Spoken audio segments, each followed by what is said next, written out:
Some people say Shenzhen belongs to Guangdong because on a map, it is indeed located in the south of the province. Some say Shenzhen belongs to Hunan because about 1/6 of its population from outside the province are Hainanese people who came south to build a life. And still others say Shenzhen is a northern city because the people here all speak fluent Mandarin. So what exactly is Shenzhen? From our perspective at the Institute for Planets, Shenzhen belongs to people from all over. And to explain all of this clearly, we need to completely break down this city and go back to an era when this land was truly a blank slate. That's right, you're not mistaken.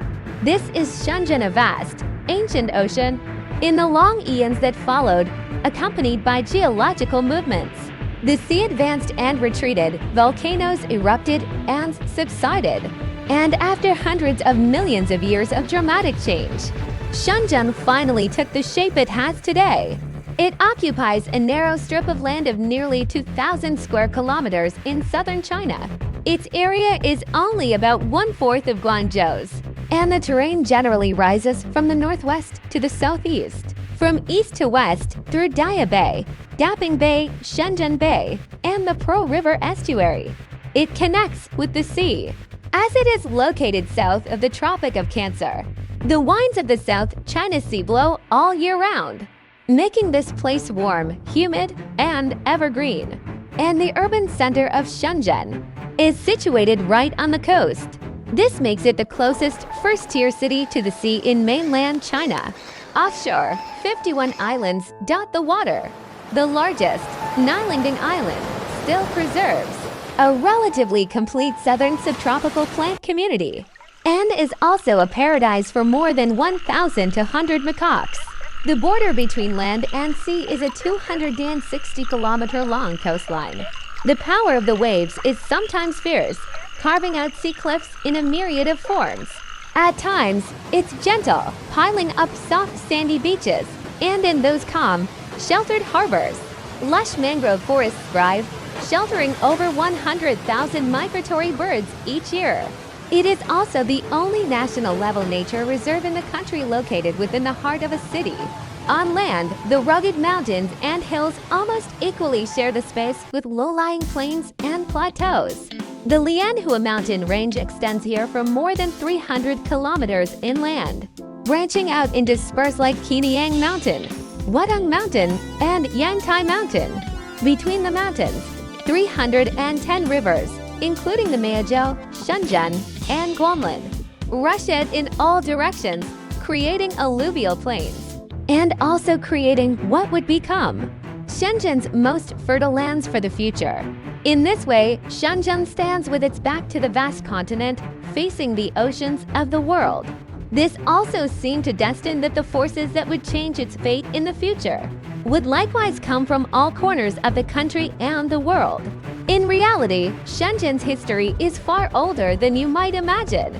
As far back as 7,000 years ago, this place was already inhabited by humans. The pottery of Shantuling is their masterpiece. However, due to its remote location, it wasn't until 214 BC, when Emperor Qin Shi Huang unified the Lingnan region, that people from the Central Plains entered this area on a large scale for the first time. This was the land where the ancient Nanu people had lived and thrived. From then on, to escape the ravages of war, successive waves of migrants from the Central Plains migrated south. These pioneers, from all corners of the land, were the first force to shape Shenzhen. People crossed thousands of mountains and rivers to reach this place, building new homes with their own hands and their ingenuity. They fished and dried salt and cultivated farmland, building various types of homes and establishing Shenzhen's very first towns. They built sturdy fortresses to defend against the Woko pirates who plundered the coasts. One of these, the Daping Fortress, is the origin of Shenzhen's nickname, Pencheng. These pioneers put down roots in Shenzhen, continuously intermingling with the local clans, gradually forming a population dominated by the Guangfu and Hakka peoples. To this day, they still preserve traditional folk customs like the Kailan dance and the fish lantern dance. However, by the 1990s, The proportion of Guangfu and Hakka people had fallen to less than 10%. All of this came about because of the second force that would change Shenzhen's destiny. In the spring of 1979, the first salvo of the reform and opening up policy rang out in Shekou. The Shekou Industrial Zone was born on new land, reclaimed from the sea at the foot of the mountains.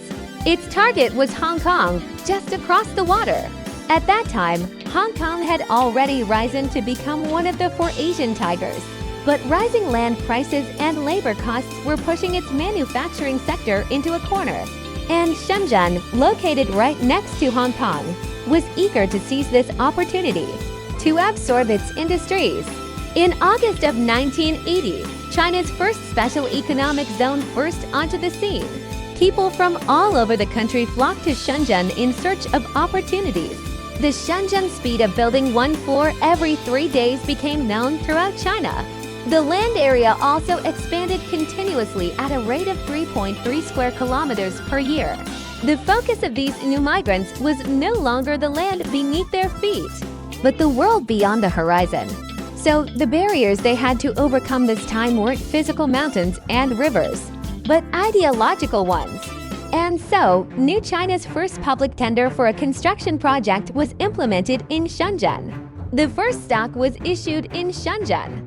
The first commercial bank opened for business in Shenzhen. The first joint stock insurance company was established in Shenzhen.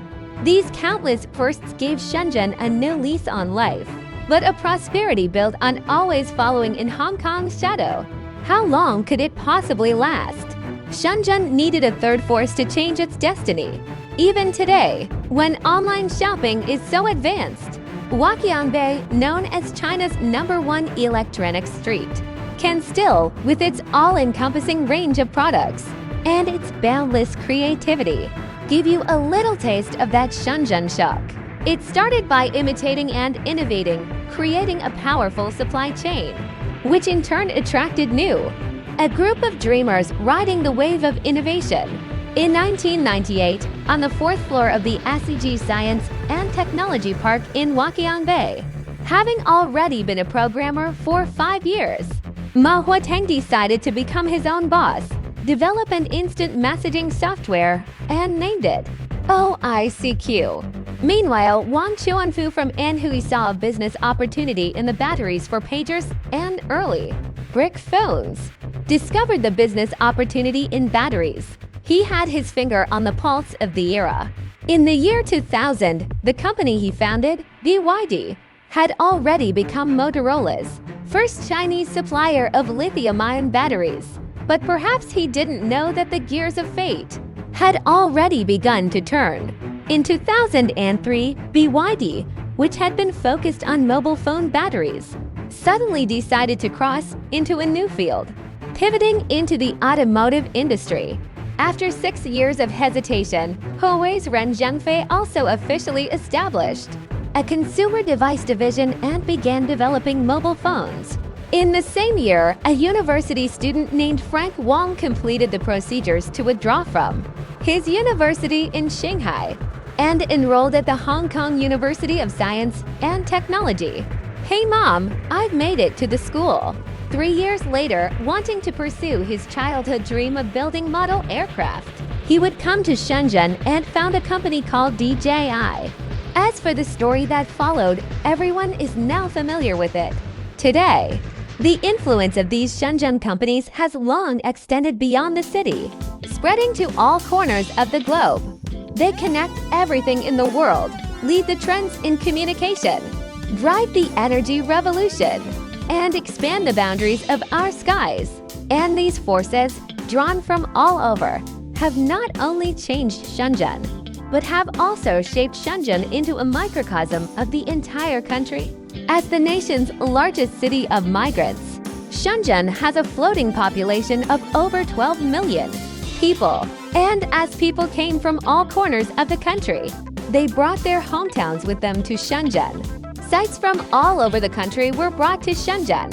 You can tour all of China in a single day at Splendid China, the world's largest miniature scenic park, or see the whole world in a day at the window of the world right next door. You can also experience the grandeur of a city where mountains and seas connect. In its 1,290 parks, a sprawling ROC city of magnificent scale, cuisines from all over the country were brought to Shenzhen. You can savor local delicacies like Shenzhen oysters, Guangming roast pigeon, and braised pork knuckle with rice.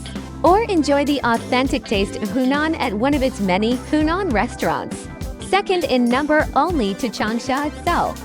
This diverse culinary environment has even made fusion dishes like coconut chicken a signature feature of Shenzhen. Cultures from all over the country were brought to Shenzhen. You can enjoy the traditional rhythms of Cantonese opera music and Cantonese opera, or witness the flair of modern martial arts performances like Wing Chun. And you can also feel the infinite worlds described in words at its 1086 libraries. The infinite world depicted through words. And those people from all corners of the country have also left their youth and their lives in Shenzhen. Just like Shai, they say it's not the rolling waves that create new land, but the tiny grains of sand beneath them. It is the tens of millions of people in Shenzhen from every corner of the country who have created the city of Shenzhen we see today.